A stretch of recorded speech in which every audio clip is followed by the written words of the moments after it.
Welcome to Everyone Loves Guitar, where we get to sit down and talk with interesting professional guitar players and related music industry experts. If you love playing guitar, stick around. You're in the right place.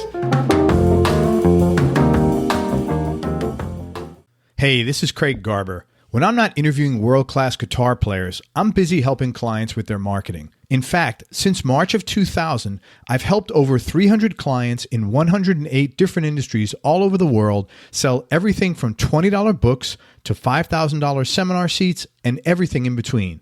I even authored a marketing book called How to Make Maximum Money with Minimum Customers. And now I'm giving away a free marketing strategy session to business owners who qualify.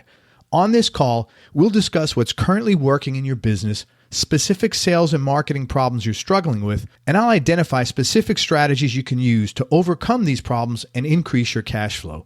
To find out if you qualify and to book your free marketing strategy session with me, go to everyonelovesguitar.com/marketing right now.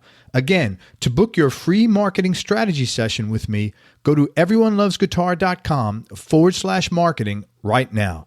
Thanks for listening. Now let's get on with the show. Hey, everybody. The first half of this interview is going to have some varying sound levels. I apologize.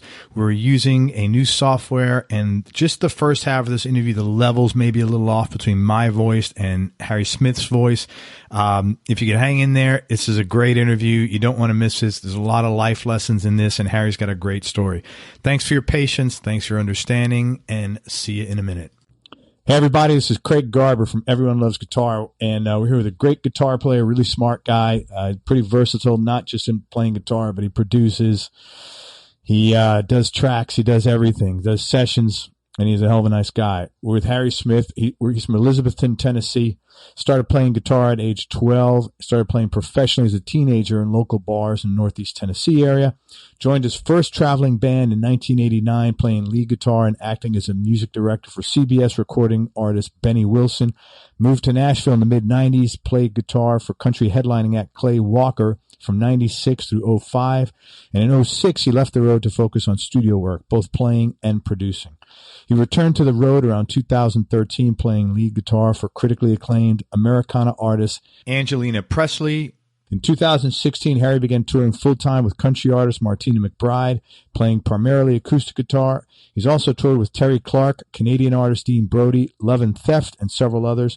A 20-date run with Restless Heart was the beginning of a relationship which continues to this day, resulting in Harry producing several tracks for them in the studio, including their version of Wichita Lineman and the song Home from The Very Best of Restless Heart. Harry remains very active in the studio, playing and producing, and he's awesome on social media. Dude, thank you for coming on the show, man. Only took us 41 minutes to get the software right. That's not bad. Like a day in the recording studio. Yeah, I guess. Hey, man, what prompted you to move to Nashville from East Tennessee? Well, it's not really that far. It's about a 4.5-hour drive. And so from early on, I had pretty regular trips to Nashville. When I started with Benny Wilson earlier, he was a bit older than myself and my bandmates, and he'd been in the game a while. And he had a lot of connections in Nashville. And actually, at the time, he shared an apartment with a guy who went on to become a very successful songwriter named William. Unfortunately, passed away a couple of years ago. But he and Kim were great friends, and this was before Kim had ever had his first song cut.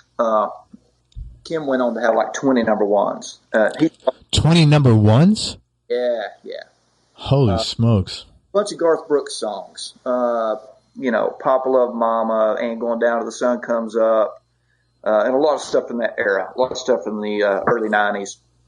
He was red hot during that time. But anyway, I kind of got to know him before he exploded as a writer, and so we were making regular trips to Nashville and meeting as many people as we could, and so it really was a pretty natural thing for me to do. It wasn't that far away, and I'd already spent a lot of time here, and was enthralled with the beat. I remember coming here as like a 19, 20-year-old kid, and just like, man, I'm in the middle of it. This is where it all happens. and even if I didn't have anything to do, even if, you know, there was no really good reason for me to be here on that particular visit, just being in the middle of it, feeling like I was in the, you know, center of the musical universe was you know, invigorating. Yeah, man. So I wanted to be here. So I kind of set my sights on it, but, you know, I didn't want to come here and wait tables and, you know, not have a gig. So I kind of just bided my time and hoped, waited, and worked toward any opportunity that would sort of help me move to town already being in the music industry, you know. Again, so I wouldn't have to come here and wait tables, hopefully, was the idea. Unfortunately, that happened, you know. It took a bit. It took a while, but fortunately that happened. And so it had been a goal for a while, and then things fell into place, and I made the. And that was with Clay. Yeah, that was with Clay Walker. How'd you get hooked up with that gig? Well, you know, it really, I guess, was personal networking, which, in my experience, is not what a lot of people think it is. You know, I think in a lot of ways, Nashville, maybe not as much as be, but man, the networking for my generation of players, a dirty word in this town because it's always associated with being out and being overly friendly with everybody that you run into. Pat them on the back and you say, "Hey, buddy, hey, man, what's up?" And then you slip, you know, in those days you slipped them your business card and say, you know, if you ever need anything, call me. And it's just such a smarmy experience. Yeah. Oh, it was looked down upon. And it took me years to figure it out. But, you know, networking is just being a good guy, meeting people, you know, buying them a drink, hanging out with them. Don't pass them your business card. Yeah. Don't offer yourself up for you know, for sale. And if they like you and if your playing's good enough, then, you know, you'll get the calls. But anyway, so it was, I digress. I apologize. But no, that's all part of it. It was just years of that, you know, playing in bands. And I think what actually happened, like if there were a direct connection, it was after the Benny Wilson years. I was playing with this female actor based out of North Carolina.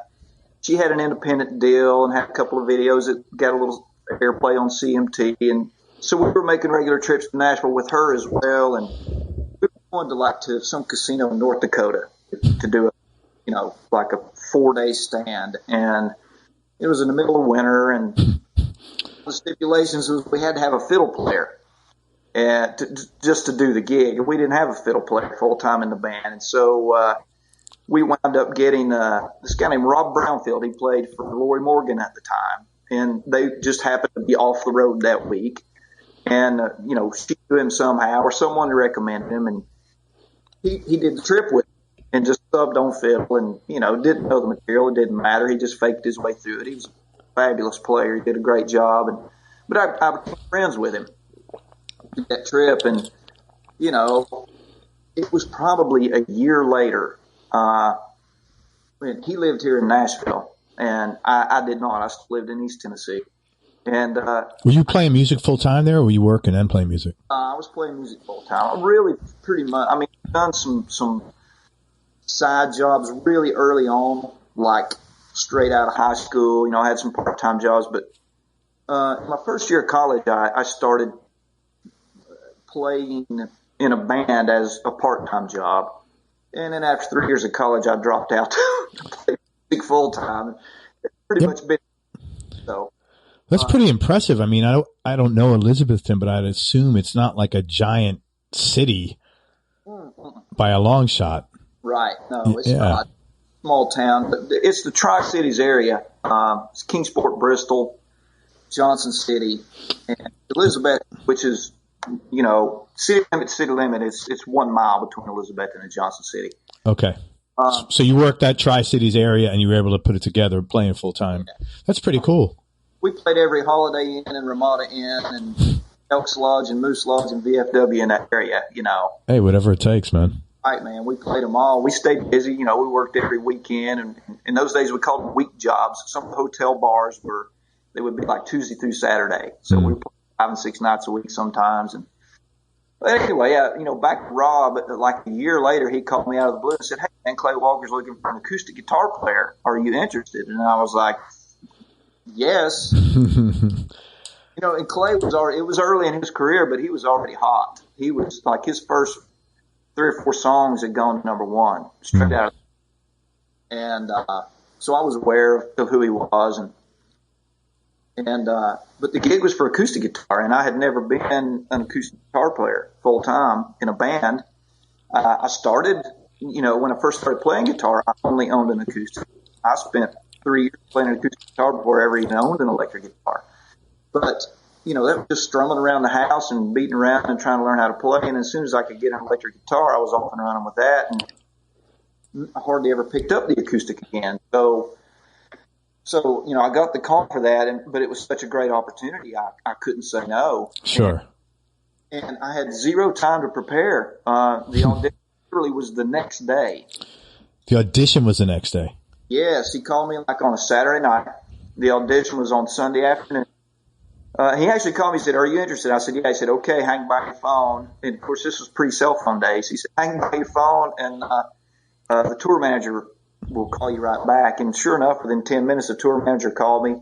Said, "Okay, man, your audition slot is at 2:30 tomorrow afternoon at SIR, and here's the 4 songs we're going to do." And he told me the 4 titles, and there were 4 hits that Clay had already had, pretty much. I think 3 hits and then 1 other album cut.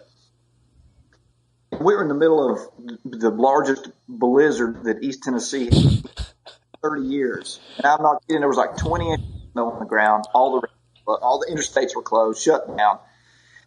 So I had no idea if I'd even be able to make it to Nashville. And so I went straight out to Walmart, bought the CD that the songs were on, and went back home, learned them, charted them, spent about 2 or 3 hours working on them, learning the material. Called a friend of mine who played in a band with me. He was a bass player, and said, "Hey man, can you ride to Nashville with me?" I wanted someone with me because the travel conditions were Yeah, and he said yes. Yeah, so we left 3 hours of the morning when we left, and I could only go about 30 miles an hour. Holy crap.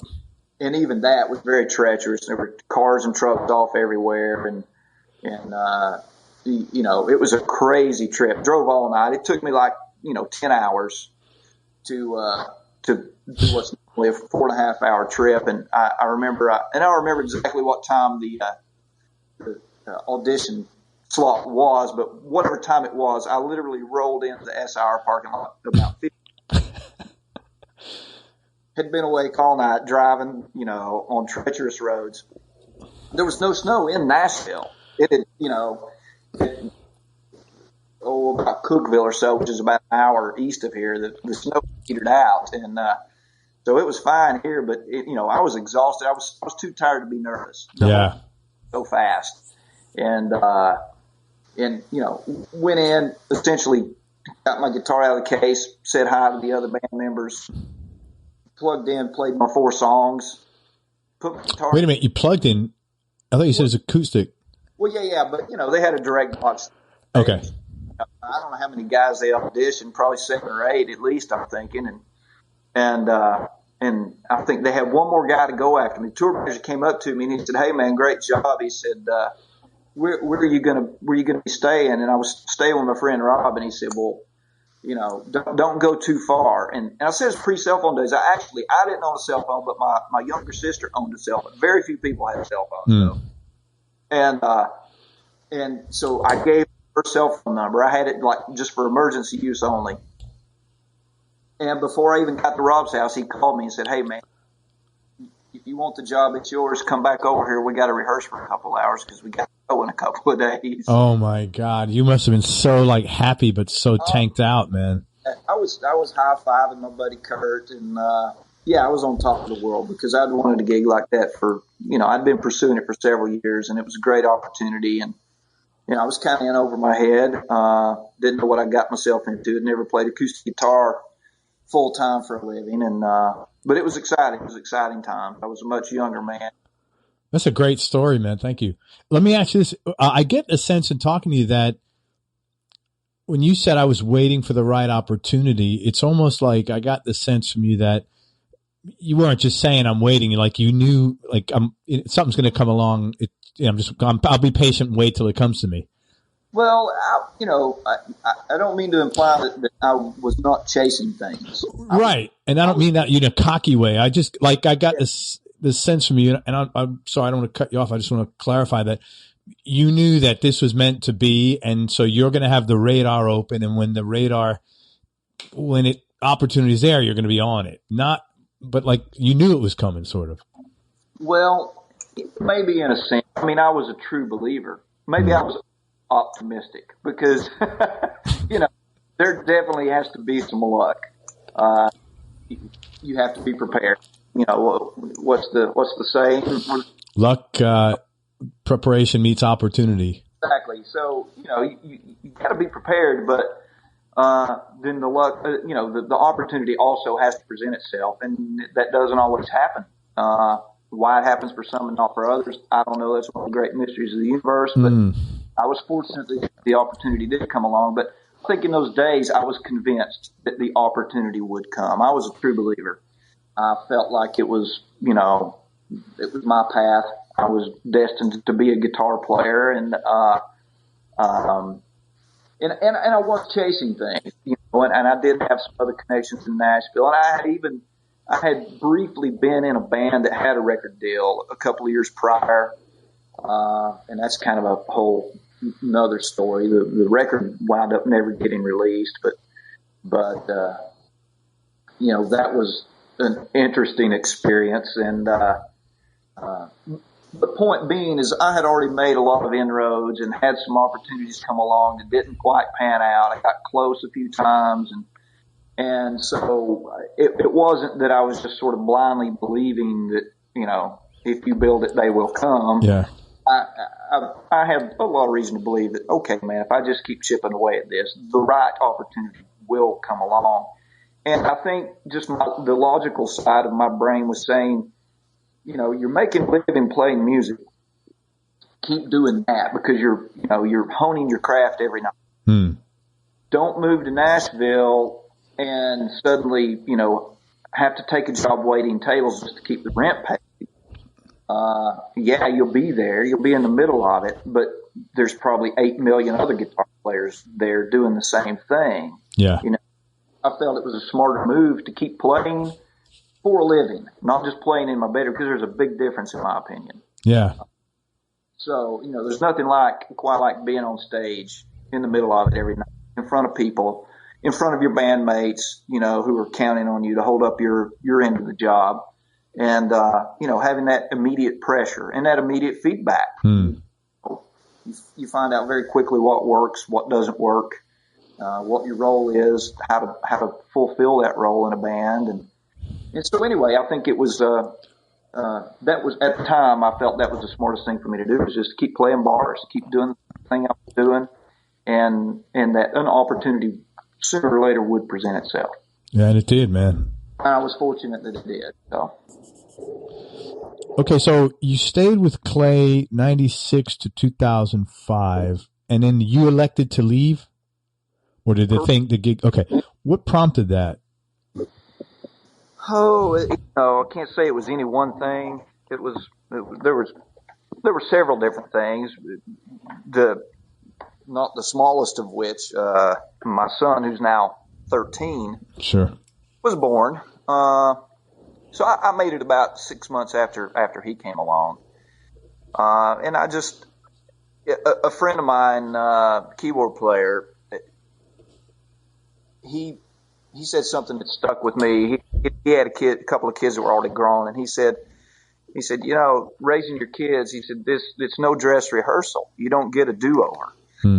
And, man, that really hit me. And, from everything I had read leading up to his birth, the first few years are the most important. Not that it's not all important, but the first few years are the most important. And, I think a child's who they are. They pretty much are who they are by about age 5 or 6. Yeah, yeah. And I didn't want to be gone 150, 200 days a year during those years. I wanted to be home, so that was a big, big part of it. And I also had some other things going on professionally. I was writing a lot. I mentioned Kim Williams earlier. I was writing a lot of songs with him, and Benny Wilson. Still had an association with those guys after all those years. And we were writing songs together and developing it as a band project. And it was another one of those long music business stories where we basically thought we kind of had a record deal waiting on us as soon as we got the thing developed. And so we spent, a good year developing that whole thing, writing the song, recording the tracks, and then it didn't happen. But, so I had that going on professionally, had a new baby at home, I had a stepson who was, he was 9 at the time. So, I had 2 kids. One was an infant. I had some other opportunities professionally. It just seemed to be the right time to get off the road. And how'd you transition into studio and producing work? Because it's not like you just show up at the studio and say, "Hey, I'm here, man." Well, and again, if at any point you want more concise answers than this, say so. I do have to be rambling. No, you're not rambling. This is great. You're just telling the story. I got to go all the way back. If you're asking about the producing thing, I got to go all the way back to pre-'89, before I even started traveling for a living. I had a really good friend in high school. His name's Bill Swan, I told him I would probably mention him in this interview, by the way. I threatened him with. Props to Bill Swan. There you go. Shout out to Bill. Bill Swan is the head of the music department at Maryville College near Knoxville. And he's a fantastic piano player. He's a jazz piano player. And he's still my best friend to this day. We went to high school together. So we had our early garage bands were together. And he had a 4-track cassette recorder. I did not, but Bill had one. But I had an 8-channel PV mixer. And and a handful of microphones. And we rented an old defunct barber shop in Elizabethton. The rent was still had 3 barber chairs. We're still in there in place. And it was like a typical old barber shop. It was long and narrow, with 3 barber chairs still in there. But we could manage to set our gear up in there, and it was $50 a month was the rent. Oh my God, that's pretty cool. Yeah, and it was on Elk Avenue in Elizabeth, and we called ourselves the Elk Avenue Jam Kings. That's awesome. But so we started, doing little demos, recordings in that barbershop. So we could take, we pooled our gear, and we did our best to make little demos, and I mean, immediately I was taken with the process of recording, like a lot of musicians who get into this. I was fascinated, enthralled with it, and so as was Bill, we were both hands on with it from the get go. Like the concept of where do I put the mic for optimize this and yeah, man, everything was in. Everything from mic placement, which I knew nothing about at the time other than what I'd seen live sound guys do, basics, but yeah, just that, placing the mics and trying to get a decent, signal to tape, and recording 8 channels of through a PV mixer onto 2 tracks of tape, and, bouncing that down maybe to 1 track and freeing up, the other tracks so, I kind of learned recording the old school way, was learning it, attempting to learn it. And so we did that for a couple of years while we had our garage band. When the garage bands grew into, we got out of high school and we grew into, like I said, the Holiday Inn, Ramada, and VFW kind of bands we were playing in. And there was a studio in Bristol called Classic Recording. And Bristol, by the way, is considered the birthplace of country music. I didn't know that. That's good. There's a rich musical heritage in East Tennessee, and a lot of amazing musicians there. A lot of amazing musicians came from there. And anyway, I guess through my association with Benny Wilson, we started working in that studio, first doing some demos for Benny and Kim, and then, kind of branching out into some other things. And I got called to play on some sessions for some other people there. And since I had always been a hands-on guy, man, I was just soaking everything up. And driving the engineer crazy, I'm sure. Picking his brain every time I was in there. And he would let me be hands-on and do everything that, I could get away with doing in the studio. And so the next thing you know, there was a guy, once we started with Benny Wilson on the road in '89, this guy that played, I was the lead electric player in that band. And we had an acoustic rhythm player who was our main background singer, and the guy was a fantastic singer. His name's Alex Ogburn. Give a shout out to him too if he ever gets an interview. I just kind of made the decision that I was a producer. Hey, Alex, let's go to the studio and let me produce a project on you. And because he was writing his own songs, and he was great. Just one of the most naturally gifted musicians I've ever been around in my life. To this day, God-given talent. And so anyway, we went to that project, started in, I think we started it in '89 and probably finished in '90. It did a full-length album on him. And so that was my first real project as a, producer in quotations. And again, I had no clue what I was doing. Man, I was just trying to figure it out as I went along. How old were you at that time? Well, let's see. I graduated high school in You're younger than me. I know that. 22, I guess, 21, 22. 89.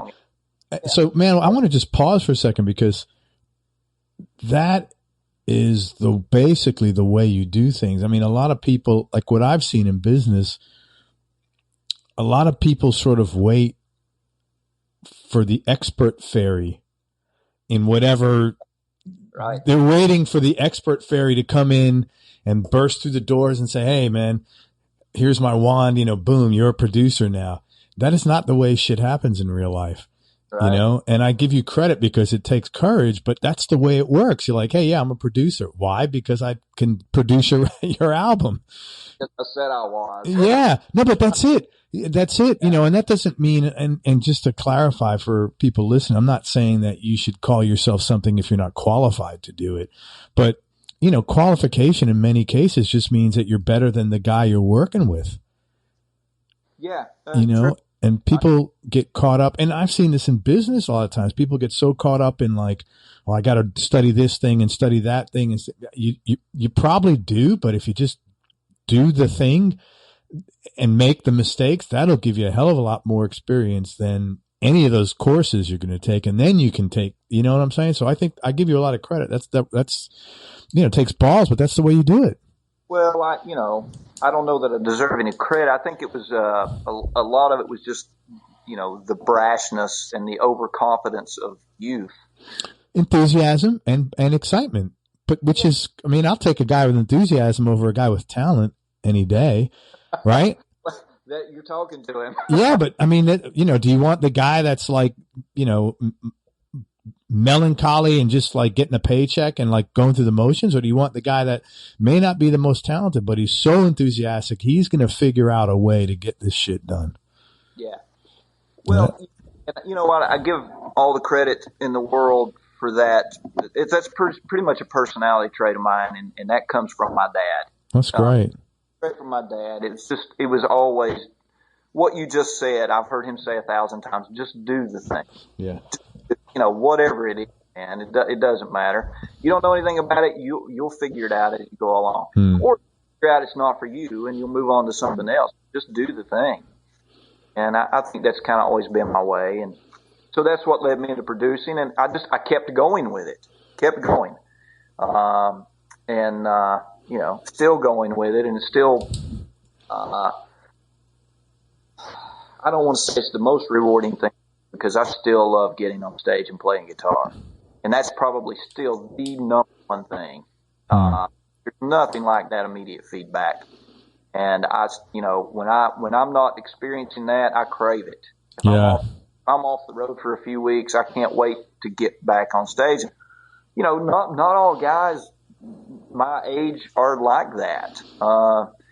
They kind of they come to a place of viewing it as a job, or it's not the kind of music they want to play, or whatever it is they have to complain about. Man, I count my blessings every day. I'm so grateful to be able to step up on stage, and there are people who have paid their hard-earned money to come see the show.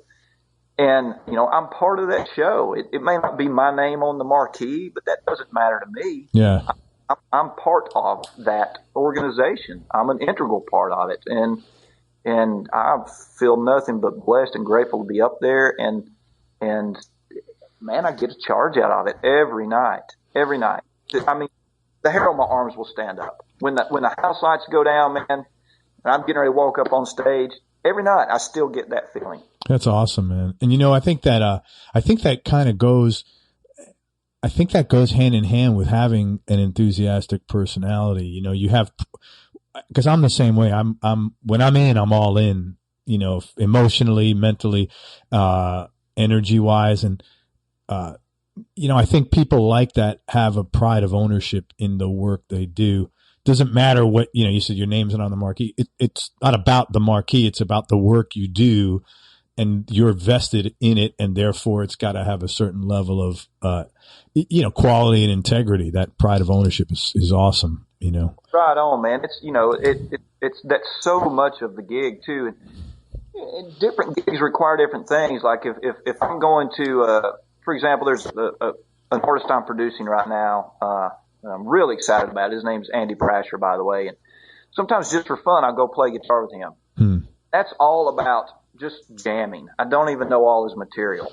I just get to, he has a full band. I get to float along on the top and, play whatever I want to play. And that's kind of what that experience is all about. Just playing what you feel, improvise all night long. And that's a blast. I love that. But then my gig with Martina, for example, we're going on stage and we're recreating iconic hit songs in front of thousands of people. And so there's a level of, technical, I guess all artists are different, or not all are different, but, well, they are all different. But what I'm trying to say is, some come from the perspective of wanting to get up on stage and reinterpret everything. Some come from the perspective of wanting to go on stage and then play it just like the record every night. Some are in between, whatever. But anyway, the gig with her is, we're recreating songs every night. And so, I do very little improvising with her. So, the gig is I challenge myself every night before we go on stage. I want to play a perfect show, which is really hard to do. Yeah. And it's, we're human beings and really, when I say perfect show, I really strive like this one bass note, or I don't want to play 1/8 note, with the swing in the improper place. Yeah. Prove incorrectly, even for one measure. Now, I'm not saying I achieve that every night, but. Well, it's almost statistically impossible if you think about the number of notes you're going to play over a 75-minute set? Well, yeah. I mean, typically somewhere in that ballpark. So, I mean, how many notes? You might be playing, 2,000 notes, or 2,000 moving parts in that. It's like statistically impossible to almost do that perfectly. Right. But that's where you set, you aim for. Right. That's the goal. And I try not to let it show on my face, but when I do stumble, when I have a minor little thing that nobody would even hear, it's like that box has now been checked me, and I'm like, okay, not a perfect show now. That was my first up. Yeah. I count them as they go by, but when you come off stage at night and you assess your performance, it's those things that factor in. It's I may have felt like I had a terrible night because maybe I had 7 or 8 places where I had a minor stumble, but those minor stumbles most likely would be something that the audience would never, ever hear. No way.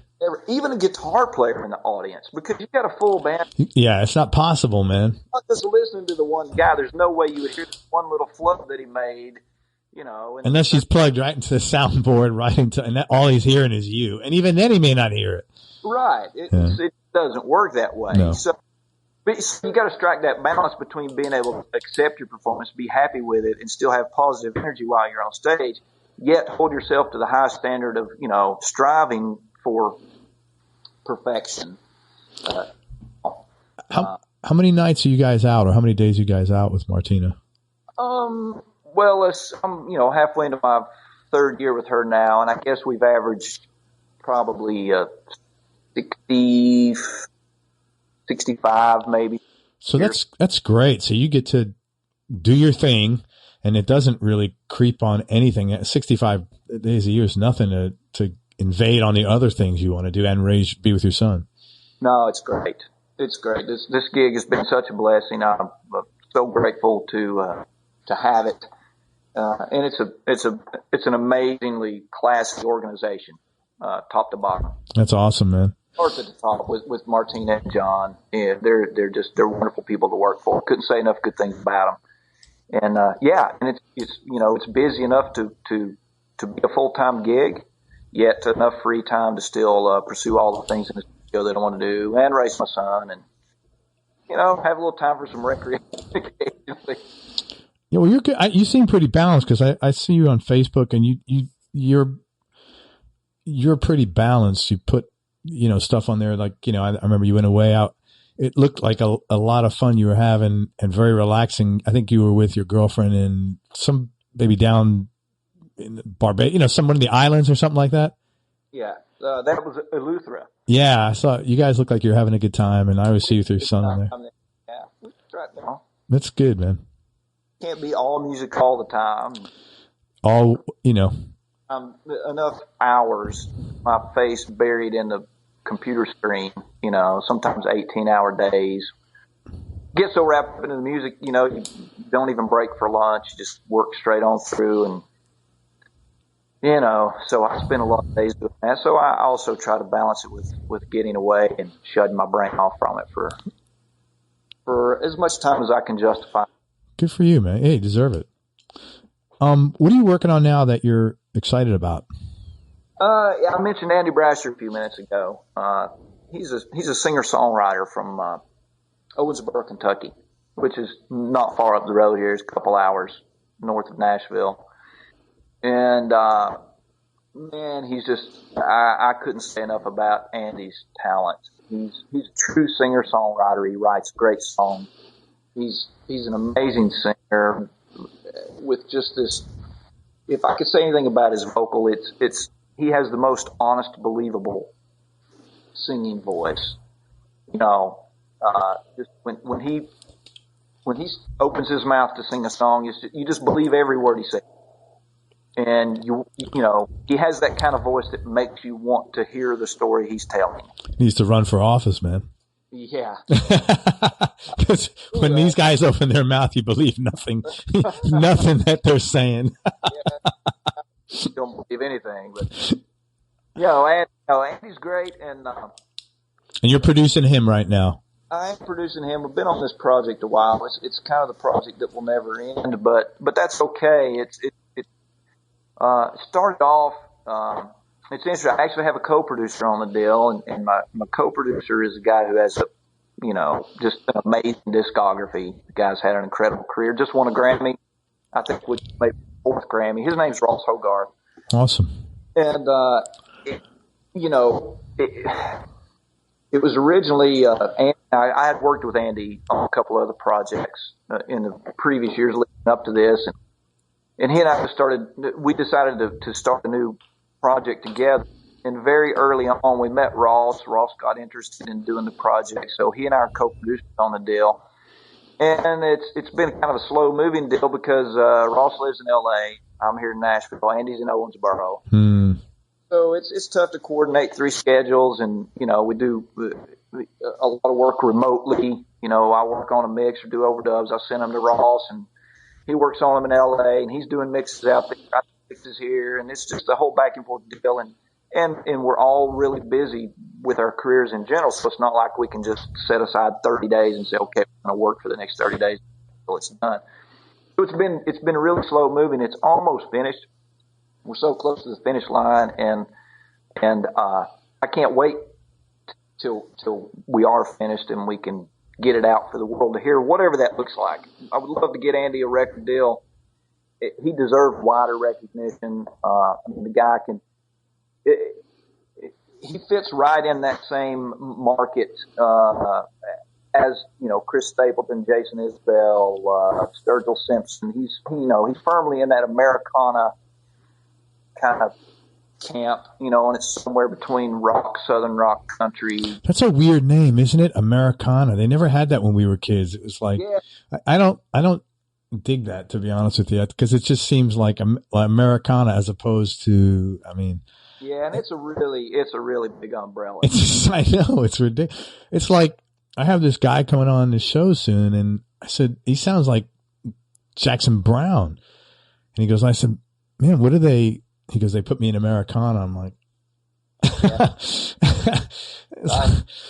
It's like a catch-all for so many, you know, like when we were younger, they'd call that like California rock or Southern rock or something. It's just, it's a weird category.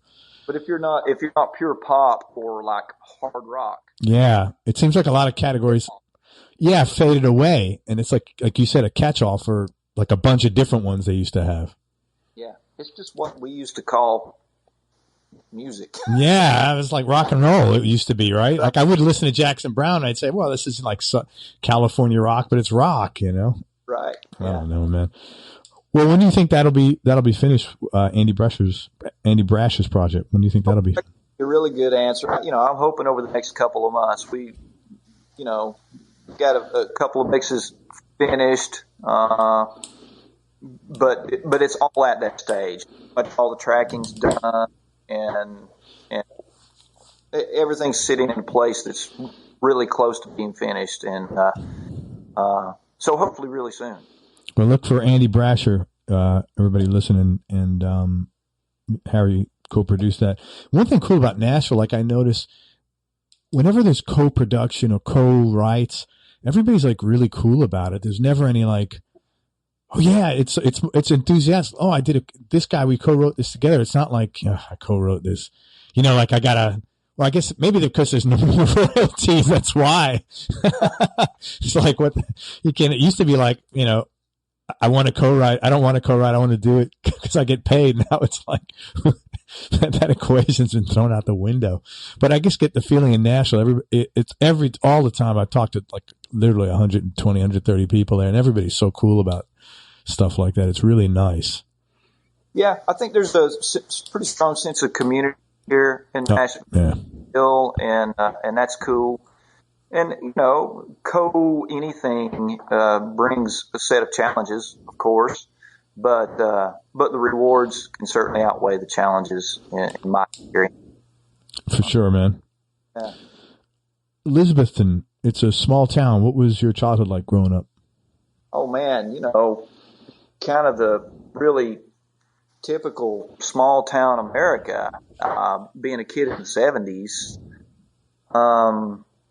So things are a lot, you know, there's so much different today, but, it was, you know, just being a kid, man, rode my bike all over the neighborhood, rode my bike all over town.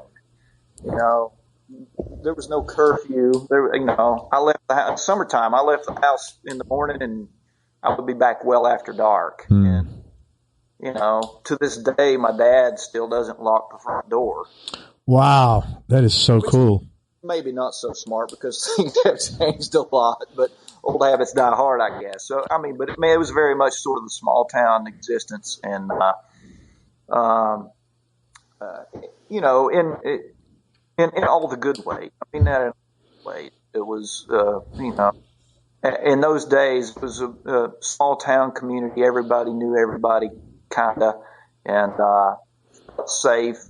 You know, kids played outside all summer. Grew up mostly playing sports, baseball and football. I didn't pick up guitar till I was 12, and even then it was kind of just a hobby. How did that come about?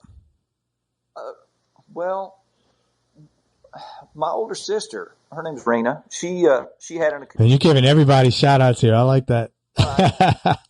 Rena had an acoustic guitar that she played a little bit. She was, had a passing interest in it, but it wasn't really her thing. And she had that guitar and the Eagles' Greatest Hits songbook.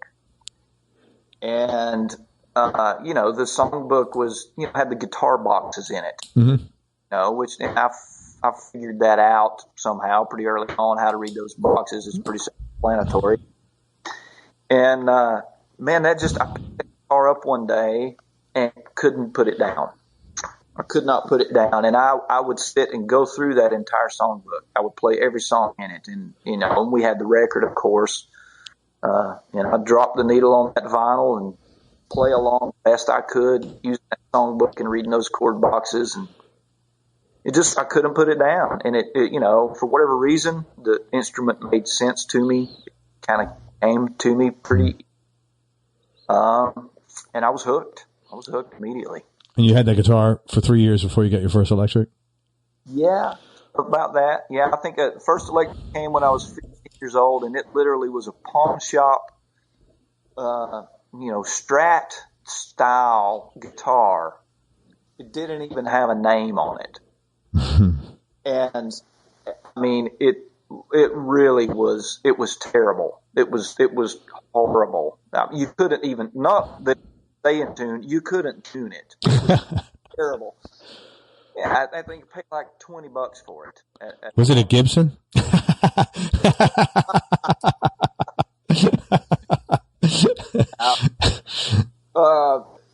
Anyway, I didn't keep it long because I became so frustrated with it because I couldn't even tune the thing. But hey, it was an electric guitar.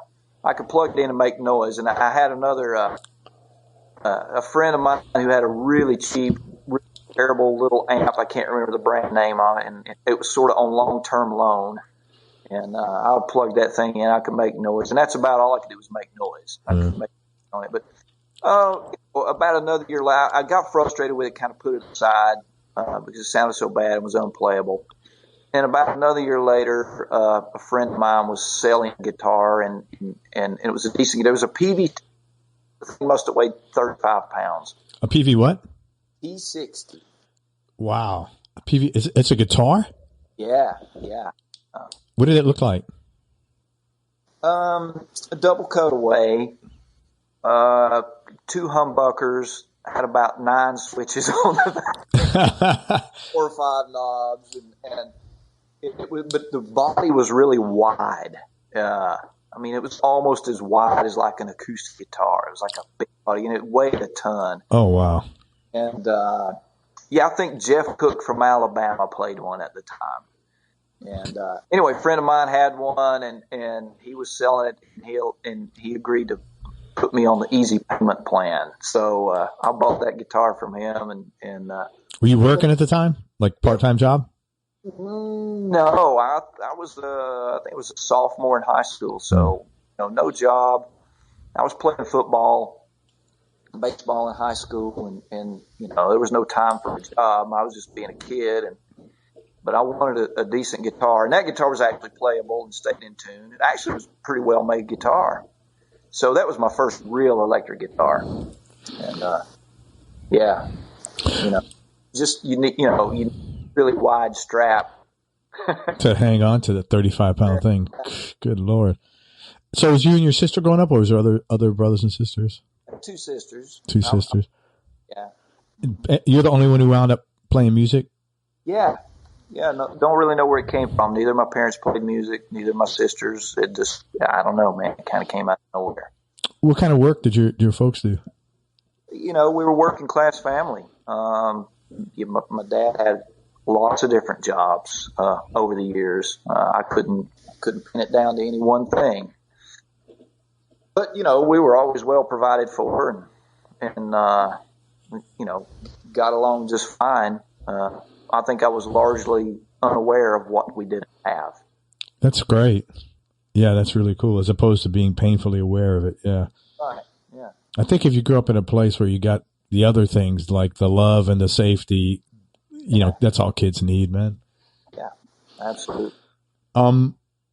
Having done this now for a while, Harry, if you had to go back and give advice to your younger self, what advice would you have given, assuming you were willing to accept it?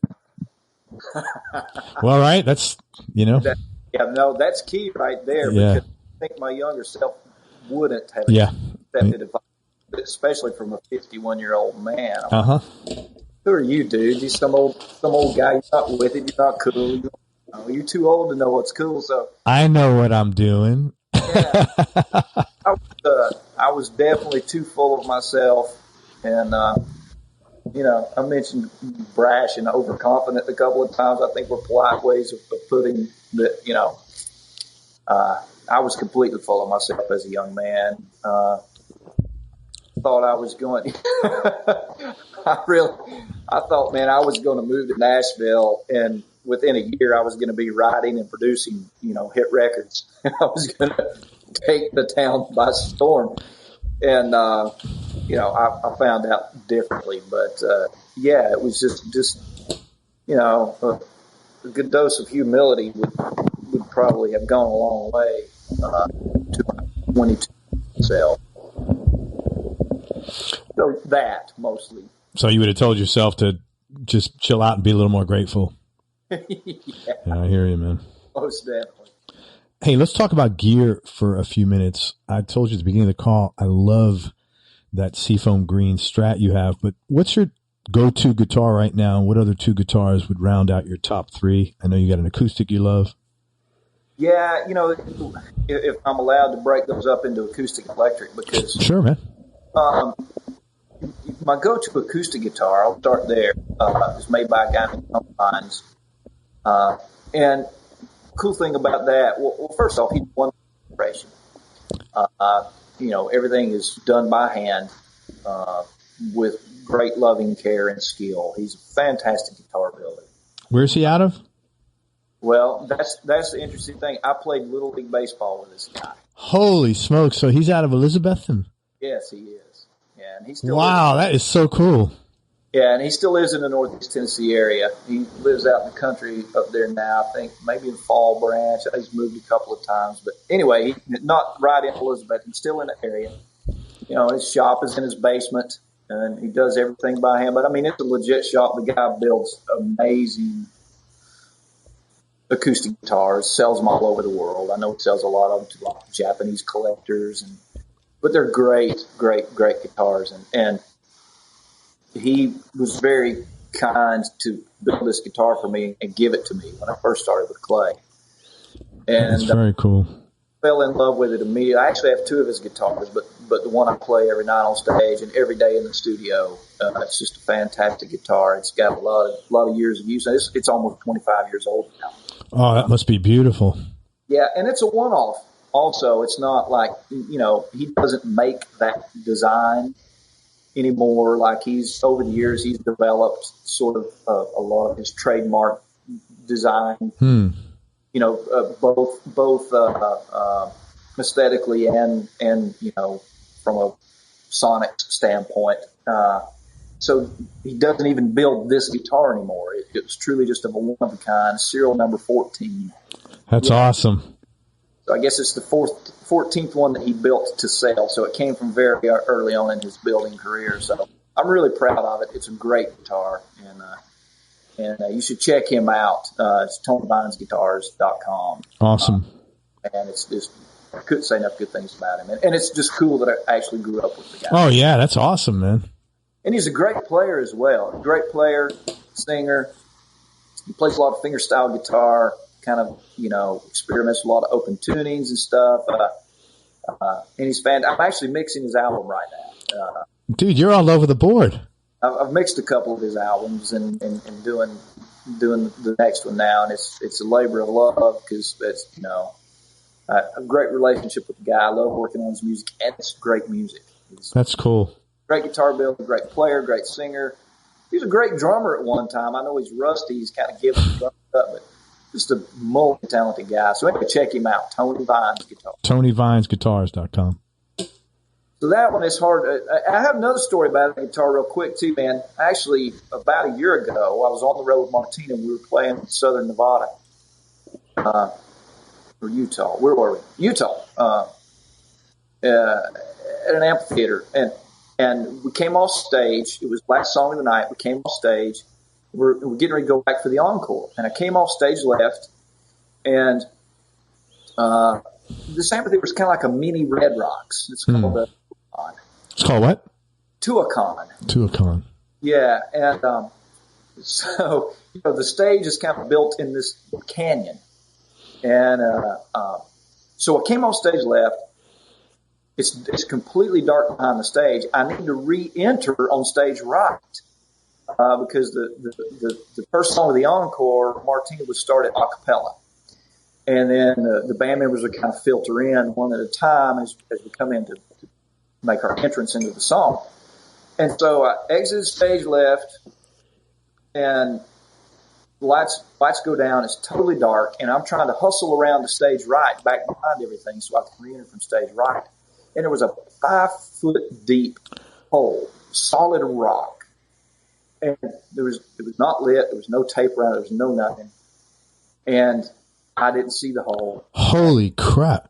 I had this guitar strapped on, and I fell into that hole, walking full speed. I was walking quickly. Well, how can they have that when they know people are getting off? I mean, that doesn't even make sense.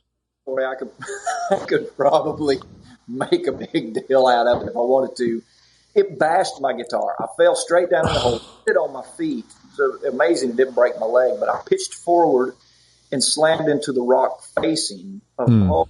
And so my guitar took the brunt of the blow, but it also pressed into my ribs. I cracked a couple of ribs. Holy smokes! And bashed the guitar, and it kind of addled me. I hit my head too. It didn't knock me out, but it kind of knocked me silly. And all I can remember is it was almost time for me to enter. How the hell did you get back up out of the hole? I don't really remember exactly. It's kind of fuzzy because my adrenaline was pumping too, I just know that I climbed out of the hole. The guitar was still strapped on. I didn't even look down, I still had my belt packed on. The guitar was still plugged in, So I go out on stage. Of course, I got this adrenaline surge. I'm kind of trembling, and I see there's blood dripping off my fingers. And I go out. I go to my pedal board and mic stand out on stage, and it's time for me to enter playing. And I step down on my volume pedal, and I strum the first chord, and it was just like, holy! So the strings were still on the guitar, but the neck didn't come off, but it dislodged and it moved. The neck moved a lot, and so the strings were like slack. They were completely slack. And it cracked the body in 3 or 4 places, but it didn't completely destroy the top. There were just these big cracks in it. And so the guitar was completely unplayable. I knew it was going to be major surgery. But anyway, I just immediately took the guitar off, and I have a boat out on stage with other guitars in it. And I just grabbed another guitar, strapped it on, finished our encore, and I finished the show. And, of course, the pain started kicking in when the adrenaline started wearing off. What was the injuries you had besides a broken rib? Broken ribs, and my fingers were all bloody because my hand had slammed into the rock too. So to this day, I still have blood on both guitars. Did Tony have to redo a lot of work to that? Yeah, so I took the guitar back to him. He's the only guy that I wanted to work on it. And he very graciously put a rush job on it. It took him about a month, I guess. He had the guitar for about a month, but he not only put it back to where it was, but he made it even better than it was before. He took a lot of great care and fixed it and then made it even better. That's great, man. Wow, that's great. That sounds like a big lawsuit, man, if you had been a different person. Well, yeah, No, I mean, there are people that look for those opportunities, crazy enough, it's nutty as hell. Wow. I got more important things to do with life than I hear you, man. Chase a lawsuit. Anyway, so that guitar is number one as far as acoustic guitars go. electric guitars is where I have to say, for me, kind of an old school guy, there's got to be three. And man, it's the standard old school stuff. If I've got a Stratocaster, a Telecaster, and a Les Paul, those three guitars, and you can do any gig, any session. They pretty much cover all the territory. There's specialty things. If you want to do a song that's got a Bigsby on it, has the Gretsch kind of sound, whatever, you kind of have to have. But how many, Yeah, how many is that? Yeah. Right. So talk about that Seafoam Green Strat. Is that a custom shop? No, I bought that, I think in 1988. Maybe. Was that new? It was, someone had bought it new, decided they didn't like it, brought it back to the same store they bought it from after only having it home for like a week. So it was used, but only used for about a week.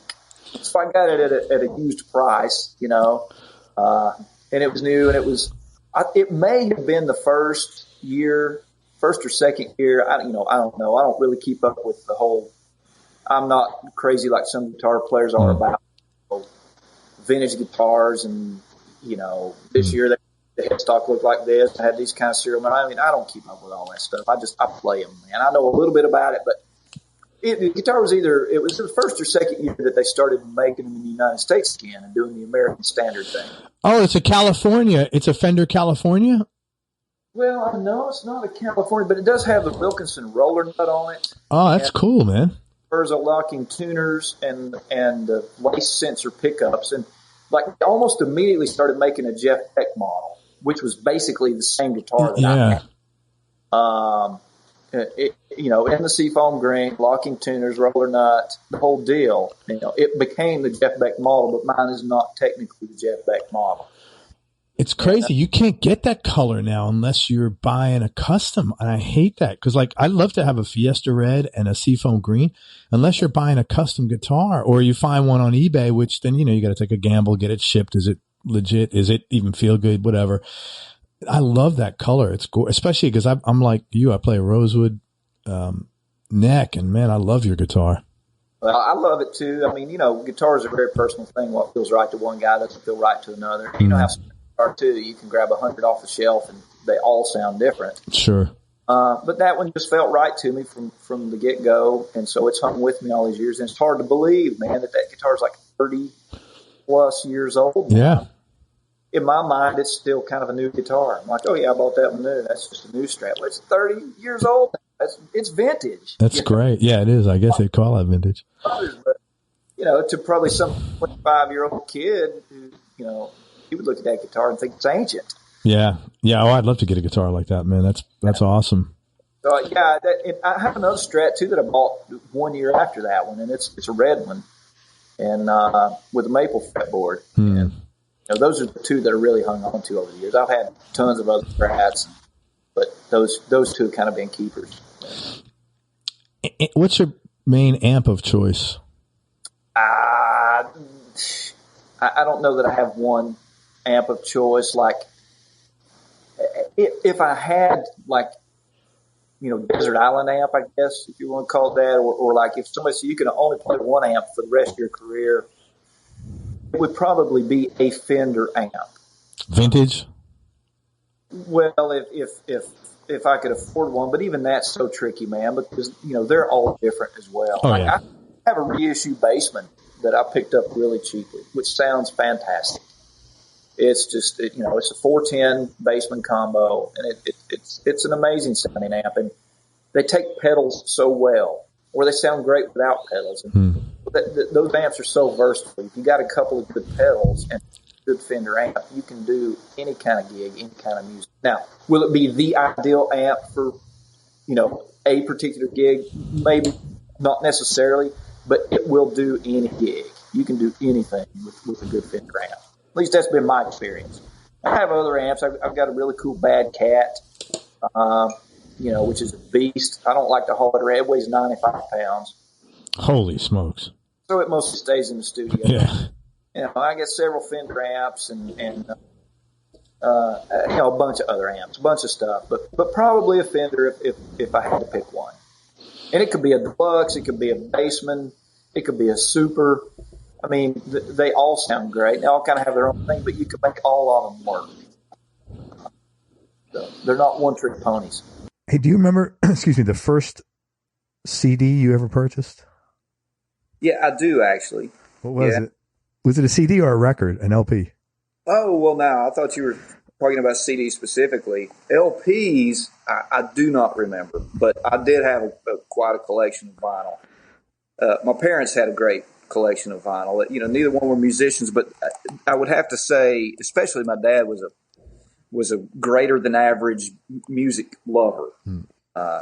And so they had a lot of albums and 45s and you know, so I went through all of those, and then I guess along about the 5th grade or so, started buying my own albums. And I don't remember my first album, but I know that they were all over the map.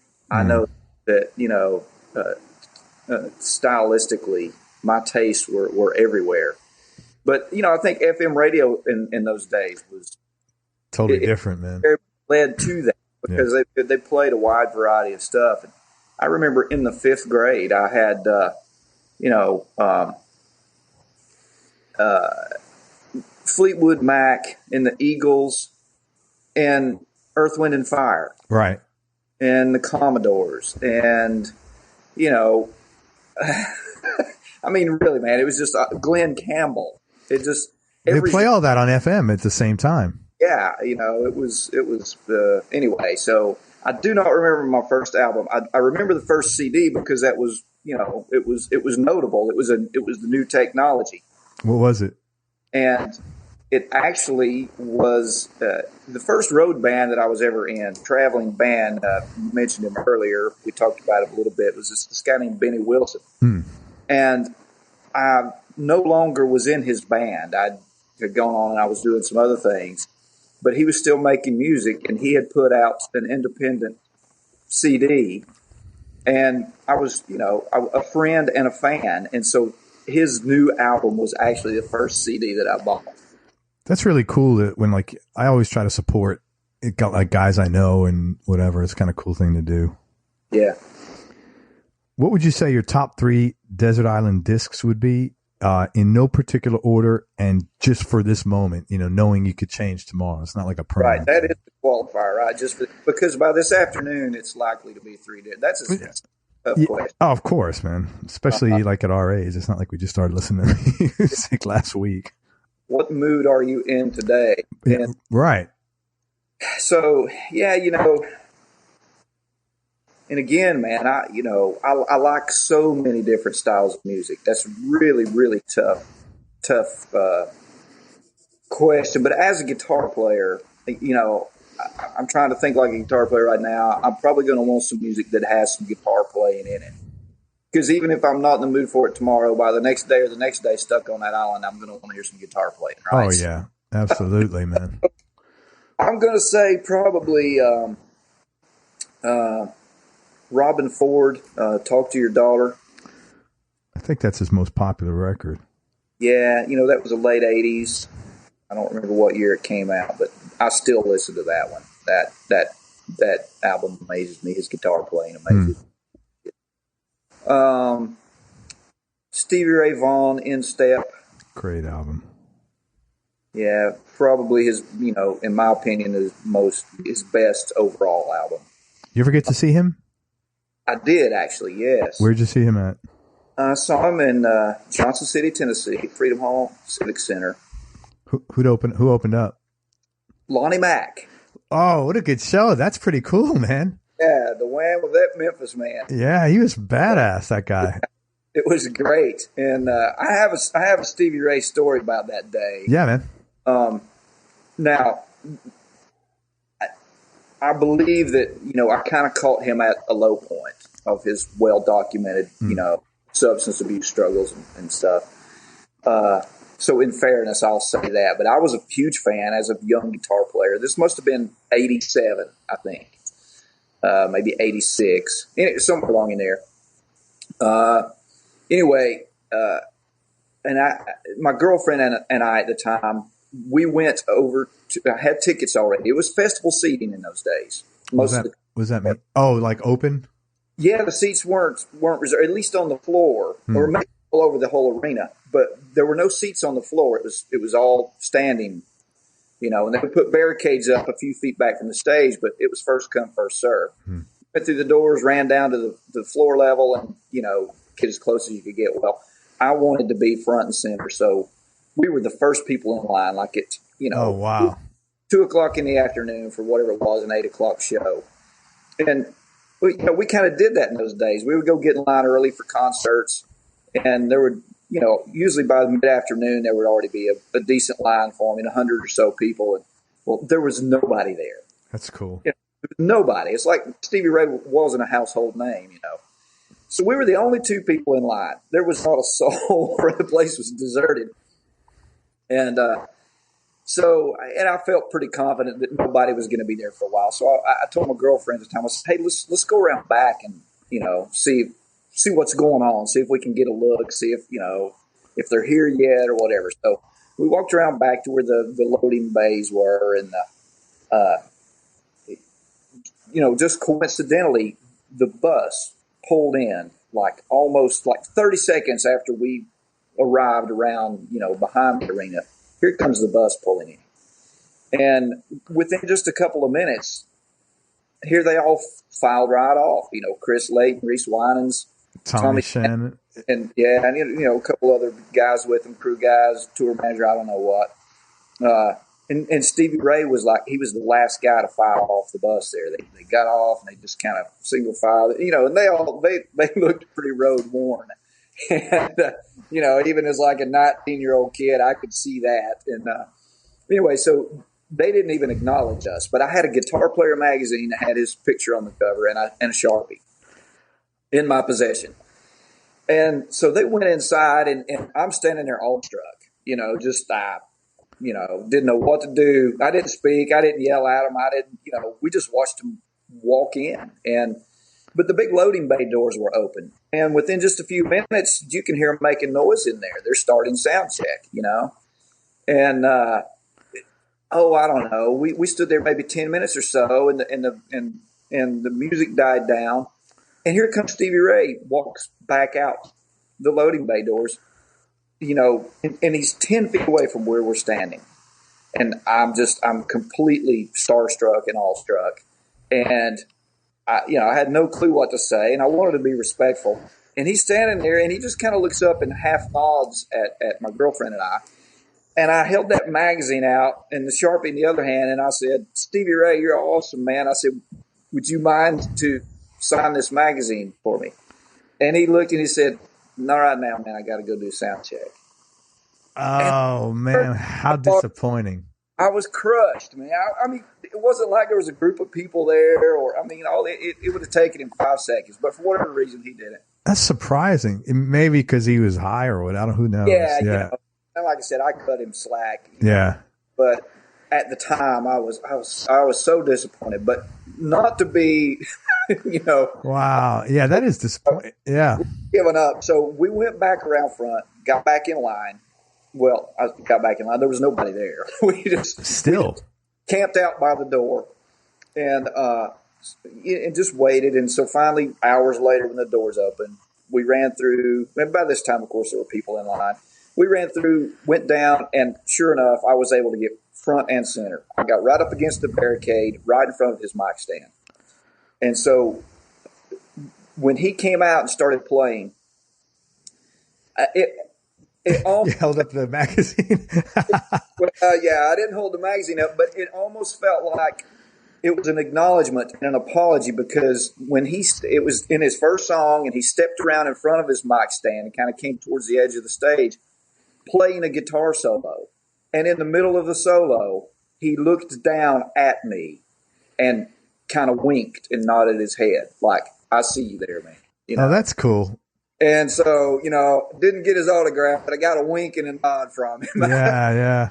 That's weird that he wouldn't, because almost everybody would, especially no one's around. That's weird. Most people would, I think. Yeah, maybe he'd had a rough night. I don't know. That's weird. Well, that's good. It was a good show? Well, yeah. I mean, what I remember of it. Yeah. You know, I certainly would hear it with different ears today. And, Sure. but I was young and, like I said, starstruck, and you know, so yeah, it was fantastic. I thought. I saw him and Beck. That was a pretty good show. Jeff Beck and Steve. Yeah. That tour was great. Yeah, it was phenomenal. Yeah. That was two of my heroes. Yeah, right on. Well, cool. Talk to your daughter, In Step, obviously 2 guitar player albums. And then, you know, the third one, gosh, that'd be really tough. A Steely Dan Greatest Hits, you know, Decade of Steely Dan, maybe. Just get a box set, man. Yeah. Are box sets allowed on the Desert Island? Oh, yeah. On this show, only good stuff, man. Of course, box sets are allowed. Yeah. You know, there's so many great moments, and I'm a huge fan of Steely Dan, as most musicians are. Yeah, that would probably have to be in there. You know, honorable mention, James Taylor Double Live. You know, that's the singer-songwriter side of me. I love singer-songwriter music, and James Taylor, in a completely different way, is an incredible guitar player. Yeah.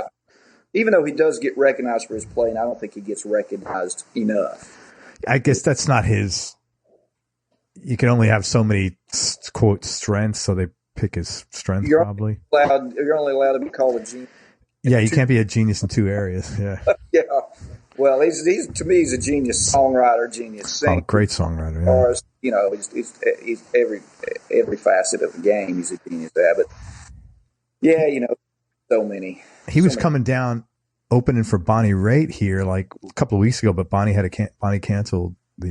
Yeah, I read that she was having to take time off. I don't know. She's sick or something. Yeah. Funny, I got Robin coming on the show, Robin Ford, in a few weeks, and I have John Harrington from Steely Dan coming in, same a couple of weeks, I think. Like, that's amazing. Yeah, it'll be a good week. Cool guys, man. Which begs the question: how in the world did I get invited on this show? Only the best on this show, man, Harry. Only the best in that category. Well, let me tell you a cool story about Robin Ford, actually. So I'm dealing with Robin's guy who sorts out his schedule for these kinds of things, right? Yeah. And we had an interview scheduled, he had to move it, and then you had another one, and this guy calls me up. It's a super nice guy. And he says, man, I hate to tell you this, but we have to move it again. Robin's got to finish up his album. We do want to reschedule though. And Robin's going to call you himself. I'm like, okay, I'll hold my breath on that one, right? Man, 5 minutes later, the phone rings. I wasn't around. I think I was in the shower or something. And Robin left me a message. And then I called him back and he goes, hey man, I just want to tell you, I'm really sorry. I didn't mean to reschedule twice. I do want to come on your show and let's put something together right now. Very sweet guy. We just set up an appointment and he's coming like maybe next month, maybe not next week, but I thought that was just really cool that he did that. You know, that was, not necessary and just a very, good manners, whatever. I don't know. You call, elegant, classy thing to do is probably the best word. Right. Yeah. It's really cool. And then we had a little laugh on the phone. And, all right. So Robin Ford, SRV, and Steely Dan. Harry, what's the most important thing? Oh, and by the way, man, like 5 guys told me you're a badass in Nashville. Yeah. Well, they're, no, one of them's on, your bandmate. I told you, Greg. Yeah. I offered him a princely sum to me. No, and I think 2 guys referred me to you, and they both said, "Man, he's a really good guitar player." I felt horrible. We had to cancel the first one. I don't think I had your bio, and I'm just like overwhelmed here. But I'm glad that we got on together. Most important thing you've come to realize about yourself. Oh man, we talking professionally or personally? Or? Either one, man. Share both if you can. Whatever you're comfortable. Well, that's another one of those. There's not just one answer there. One that I try to keep, in the forefront of my mind daily, but I still struggle with is I'm nowhere near as smart as I think I am. I need constant reminders of that. That's why we have girlfriends and wives to get constant reminders of that. Yeah, and 13-year-old boys. My son is really good at reminding me that I'm nowhere near as smart as I think I am. That's a biggie, really. That covers a lot of ground. That covers a lot of personal ground and professional ground. You can get yourself into a lot of trouble thinking more than you know. And, that's a big one. I don't know, man. Professionally, musically, guitar wise, I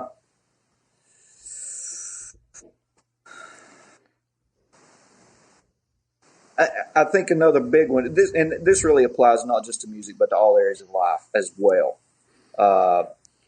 is trying to get to a place of not pushing so hard to force things to happen. And I wish I could go back and tell my younger self that, because as a younger man, I was really guilty of that. I was very driven, type A personality, and just bound and determined to make whatever I thought was the thing that needed to happen, bound and determined to make it happen. And on some levels, that's a good quality to have, to possess. But on the other hand, I think that, there's a balance there. You can push so hard that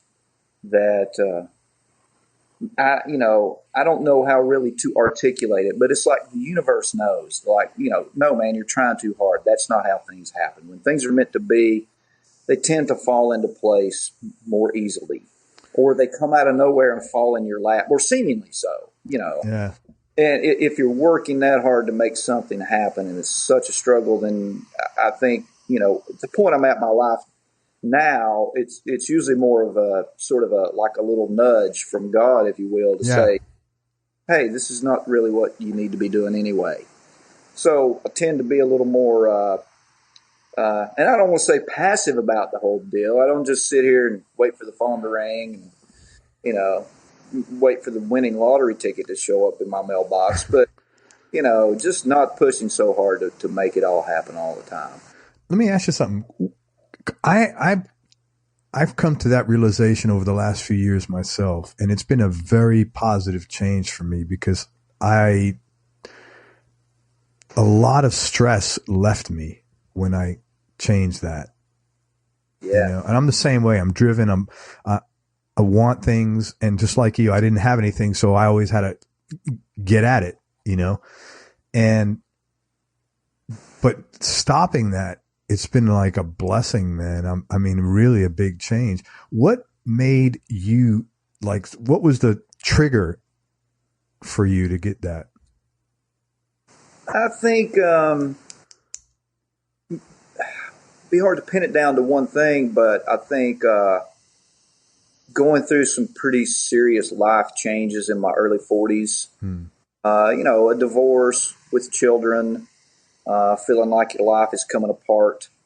At some point, if you're paying attention, I think you got to step back and take stock and say, all these things that I've thought that I was in control of all my life, that was just an illusion. Yeah.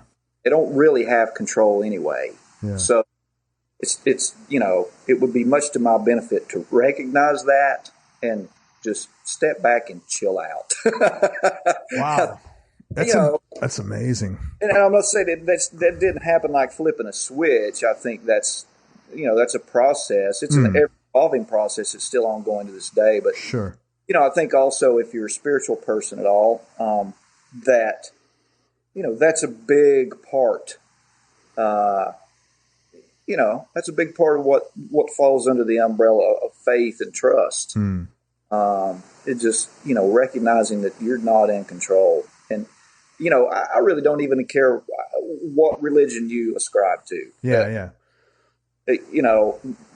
I'm not going to sit here and tell anybody what to believe. Believe what you want to believe. I don't think I would change anybody's mind in a guitar review or argue on a podcast. Yeah. Guy comes over to me in the gym during the elections. He goes, "Who are you voting for?" I tell him, "No, man." I'm like, dude, really? Are you going to change my mind here in between sets of shoulders? Seriously, this is what you're spending your time on? Right. Sorry, I didn't mean to take over, but yeah, I agree with that. Yeah. But anyway, but my point being that as you progress along whatever your path is, I think that's sort of an important place to come to, is the realization that, none of us are really in control of anything. And there's a lot of to be found there. And look, I'm not saying that I perfectly embrace that all the time. Sure. I'm a lot better about it than I used to be. Anyway, that's a biggie. And it's amazing, because I came to that realization the same way. I had a period of time where I had a lot of really bad shit going on. And throughout this process, I said, when all the dust had settled, sort of, I said, I've got to get something out of this. I've got to make lemonade out of lemons somehow. What can I take away from this? And that was my big takeaway, that I needed to not push so hard and just trust the universe and, just relax, and just be happy. And I had so much stress, and I realized I was accountable for much of it. And I'm like, I'm done. Yeah. I was like, I think when you take those concepts and apply them to music, it brings more enjoyment to the game. Yeah. Anything. And it also, man, I got to say, I feel like it's made me a much better producer. I used to be, more of a micromanager, if you will. Sure. And letting go of that, for example, instead of, sitting there trying to dictate to the drummer what he's going to play, just leave him alone and let him play what he wants to play. If you've hired the right guy, he's going to think he's going to come up with a better part than I can come up with. And, and that's maybe kind of a crude example, because it often this whole concept, is often applied in a much more subtle way than that. But the principles still remain. Just a letting go of everything, and more is to let be what's going to be, and it certainly makes life more enjoyable. And I think it makes music better. So interesting. That's wild. And I think, like for me, and I think this is probably a common thing. I don't know if this happened with you. When you are used to doing everything yourself, it's very hard to trust anybody, even the universe. Now that's what it was for me. And then when I finally got really knocked on my ass, I was just burned out, I almost surrendered. I said, man, I need some help. This shit is not working in many different areas. So it was almost like, okay, well, let me try this. I've resisted it all this time. Let me try. At this point, I got no downside, man. Let me try just letting go and trusting. Right. Wow, that's wild, man. Very interesting.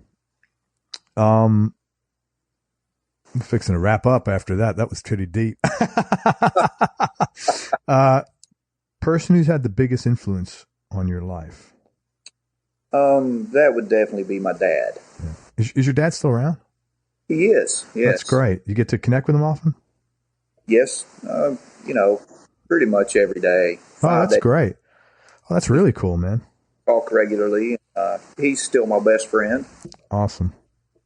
And he was without a doubt the biggest influence.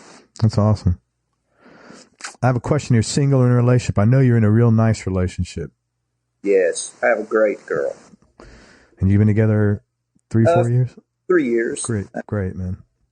You know what I wanted to ask you? You clearly really enjoy spending time with your son. Yeah. I see that you could tell, people put pictures on Facebook. You could tell when they're faking it. No, you know what I mean? They got some of these pictures, I don't know. You could just tell when a picture's okay, really what they want to do is show you where they're eating, or show you that they're in this resort, or, show you that they're doing X. But when you put your picture, you could say you're just sharing the joy of spending time with your son. Right. Yeah. What do you get most out of that? Oh gosh. Wow. I mean, it's all encompassing. You know, again, that's such a tough question to answer. I mean, just the first off, the level of love that you can feel for another human being is, you know, every parent says this. You know, just there's no way to understand that until you have kids yourself, and that's so true. And just to be in his presence for me is, you know, I know it may sound corny, but, you know, I get the warm and fuzzy feeling. No, it doesn't sound corny at all. Sounds great. Yeah. But then to see, you know, right now he's 13, pushing 14. And has he gone south on you yet? This is the time, man. Well, you know, a few little adolescent issues, but he's a great kid. Yeah. Well, they're all great kids. It's just a tough age, though. It is a tough age, but no, there's been zero problems in the way we relate. That's great, man. You know, he hasn't gone surly on me yet. And, good. You know, hopefully he won't. Yeah. But no, it's more of a, you know, as I watch him grow now, starts turning into this young man, you know, our conversations are becoming more grown up, and the jokes we tell with each other are more grown up, and, you know, there's humor on more levels now. And man, you know, I just burst with pride. I watched the kid play guitar. He's consumed with the guitar right now. That's great, man. Yeah. He's good. I tell him every day he can be as good as he wants to be, and he may give it up tomorrow, and that would be fine too. Yeah. Sure. And part of me wants him to give it up. I get that, man. I get that. But the other part of me just, you know, man, I just burst with pride watching him. And he's so far ahead of where I was at his age. He can be way better than me, like way better. And so, you know, man, I don't know. Kids they're the greatest thing in the world.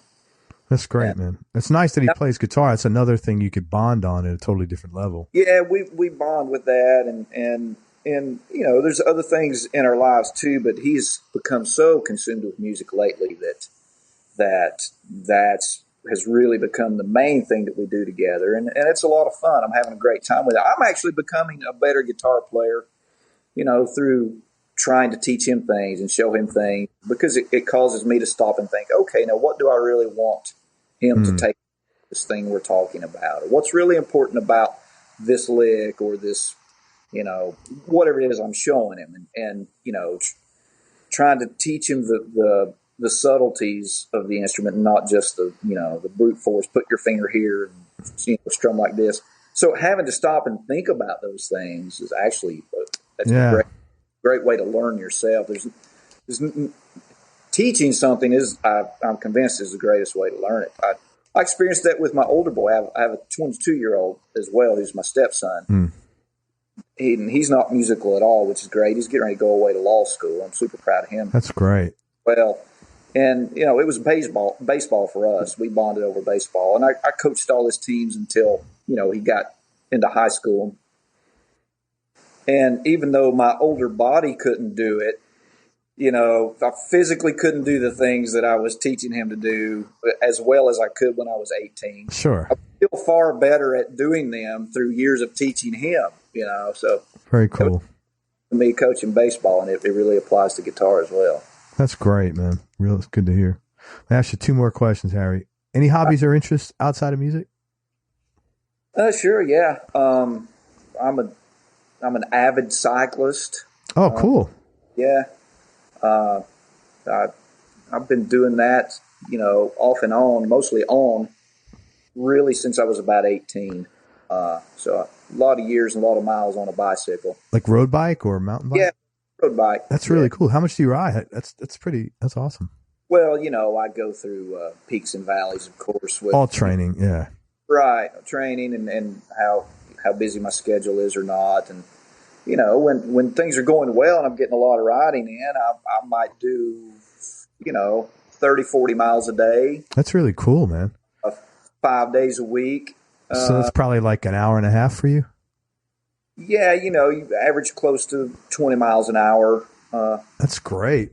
Good day. My younger could do that easily. It's not as easy as before, but dude, 30 miles in, like, I'm in Florida. It's freaking flat. 30 miles in Nashville, in Tennessee, anywhere is not easy. Well, Middle Tennessee's not as bad as East Tennessee, where I grew up. Right. There, I did a lot of riding in the mountains there for many years. And here's, the hills are much shorter. They're steep. They tend to be steeper. Dude, I was going up those hills when I was in Nashville. I was driving up those hills and they were getting me stomach. I'm just not used to it. I was like, what the hell is, and I said, oh, it's hills. And I was like, oh, this is weird. Yeah. But, the cycling thing, it's definitely, up and down for me. Like I've ridden very little in the past few months. I've been running to try to maintain some fitness because it's a whole lot easier to throw on a pair of running shoes and go out my front door and, run lap in the neighborhood. I can get that done a lot quicker than I can do the bike ride and sure get back in and get back to work. So I've been so busy lately. It's been more running than cycling, but I do make an effort to stay fit. That's good. Yeah, that's so important, man. I don't know how people don't do that, actually. Yeah, so that's probably that's my single largest hobby. Yeah, I'll have a motorcycle which I love to ride as well. I guess I think I like life on two wheels. But does your girlfriend do any of that stuff with you?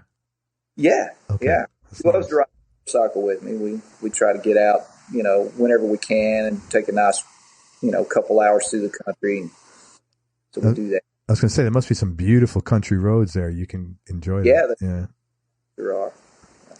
And last question, this is a tough one. Knowing life is precious and time is not infinite, what do you feel is the one thing that's most important to you that you're doing as far as making sure you're using whatever time you have left wisely? I think it's not so much about what it is that you're doing, but I think it's about being present with the people you love. Yeah, state of mind. Whether you're sitting on the couch and watching TV or making music together or, in a deep philosophical discussion or mowing the yard, whatever it is that you're doing, but being present in the moment with the people you love. There's so many things about life that are important, but if I had to boil it down, it's the ones you love that when you come to the end of it all and you look back on it, that's really, I think, the thing you're going to miss the most is the time that you did not spend with the ones you love. So, but it's not just enough to spend the time with them; it's being present with them. If I'm sitting on the couch with my son watching TV, but my mind is somewhere else, and he wants me. He's trying to draw me in to be present with him. Then that's not that doesn't work. That doesn't count. Being actually in the moment and present with those. I think that's the most important thing. It's kind of sad if you go out. My kids are pretty much gone from the house, so we'll go out to dinner sometimes, and we'll see a family that was us 15 years ago, 3 kids, let's say, and they were all on their cell phones, and we will look at each other and say, oh my God, you're out with your kids, man. Because we put our phones away when we're out alone just because, I want to be present because it's real easy to pick it up and get distracted, Right. Yeah. And, I think that's more distractions today than ever before. Oh, it's crazy, man. Yeah. Well, man, I can't thank you enough for your time. Let me just tell people where they could find you. First of all, I know let's talk about you're really passionate about your acoustic guitars from Tony Vines. Right. You want to talk about that a little bit? Yeah, man. If you're an acoustic guitar player or lover at all, you should definitely check out Tony Vines Guitars. I think his website's just TonyVinesGuitars.com. And his Facebook page is probably the same. He's a one-man operation. Everything's hand-built by him. One guitar at a time, pretty much. And he builds a fantastic instrument. I actually have history with the guy. Played ball with him, yeah. I think, as I mentioned earlier, and man, I couldn't say enough good things about the instruments this guy builds and who he is as a human being. If you deal with him, you're going to come away being very happy. Yeah. Awesome. And tell him you heard Harry Smith on Everyone Loves Guitar podcast. not because you'll get anything, but just because not because you'll get anything or will get anything, but just because it'd be nice to tell him that Harry mentioned it. Right. Okay, so support Harry and check him out when he's on the road with Martina McBride. Also, if anybody is looking for sessions or production or tracks, or you're even looking for Harry to play on your record, hit him up online. Go to his Facebook page. Just look up Harry Smith, and you'll see there's probably not any shortage of Harry Smiths, but he's got a picture of him with his beautiful seafoam green Strat with the rosewood neck. Damn, I love that guitar. And support him, man, and check him out on the road. Say hello to him. And that's it, man. I can't thank you enough for your time. I really enjoyed talking with you. Craig, thank you, man. It's been a real pleasure, and Maybe I'll see you up in Nam. Are you going to be there at the show? Yeah. Probably not, right? Probably. Yeah, it's chaos. Yeah. I'm going to the first day in and out, man. Hey, thanks again, Harry. I appreciate it. Everybody, thank you so much for listening. I hope you enjoyed this interview with Harry Smith as much as I did. Thanks again to Harry for spending time with us and for being so cool and sharing all the stories and so being so honest. And go to everyonelovesguitar.com, get on our newsletter list, and get notified about future episodes, along with some early product announcements and discounts. And most important, remember that happiness is a choice, so choose wisely. Be nice, go play your guitar, and have fun. Until next time, peace and love, everybody. Thanks for listening, and I'm out. We hope you enjoyed this show. If you did, subscribe to the Everyone Loves Guitar podcast, and you can do this online at everyonelovesguitar.com or on iTunes. And if you like the show, please leave us a 5-star positive review. The more 5-star reviews we get, the higher our show ranks, and higher rankings mean we get to continue speaking with cool, interesting guests on our show. We'll see you on the next episode, and until then, keep playing your guitar and have fun making music.